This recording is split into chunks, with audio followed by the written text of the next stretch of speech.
Hello writers, I'm Ian from Writing Launch, and today I'm going to be answering a question that was submitted to our Facebook page. The question comes from Angela, who asks, how do I prevent selling myself short when pitching? That is, how do I find out what I'm worth when it comes to my writing? And she goes on to say, I really want to work on getting new clients without my services being taken advantage of. And I think this is a great question because so many writers do undervalue themselves. And I believe that there are really two questions in this question. One is really how to gain confidence. You want to make sure you're not selling yourself short. And another question is how to find your monetary worth, because you want to make sure that you're charging the right amount for the kind of service that you're going to be providing. So let's talk about gaining confidence first. Something that a lot of writers forget is that each of us has a unique perspective and a unique voice. And there is always a need for fresh content. All the publications, all the companies in the world that need copywriting, everyone who needs writing, it's an ongoing process. There's always going to be a demand for really, really good writing. And there are a lot of freelancers out there, that's true, but so many of them are undervaluing themselves and pumping out low quality work.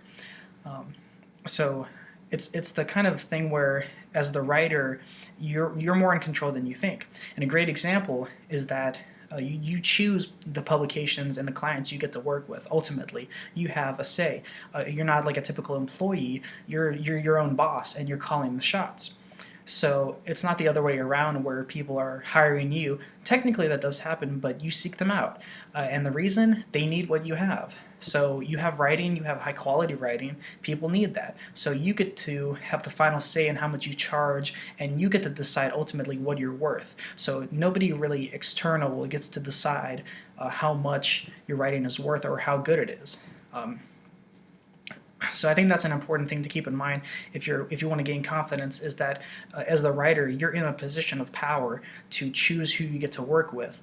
And if your writing if it pleases people, that's great. If it doesn't, they're probably just the wrong people to work with for you. And like I said, everyone has a unique perspective and a unique voice.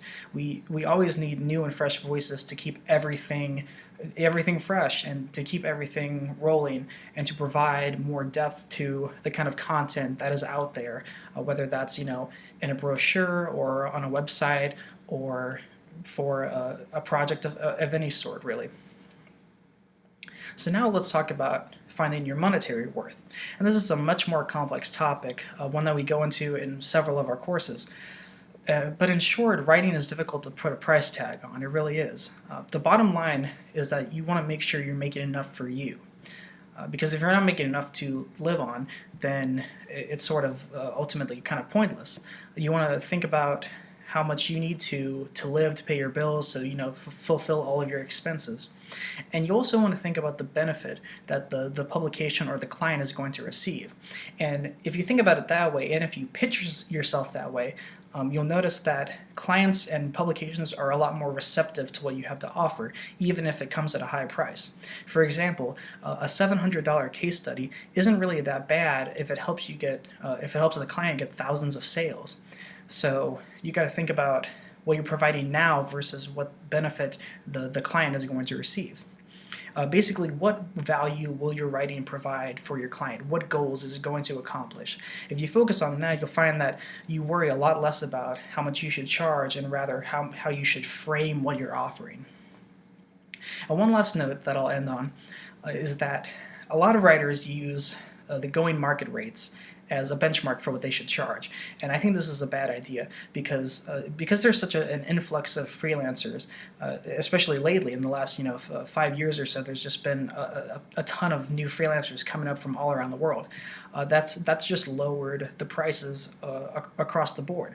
So what I always say is that you should use those typical going rates for freelance writers as a benchmark for what low-paid writers and what casual freelancers are getting. So I'm talking like college students doing this on the side, or stay-at-home parents, or something like that. You don't want to set your rates using these figures because if you do that, you'll end up charging 2-3 cents per word. Maybe a little bit more, maybe less. You never know. It fluctuates from time to time.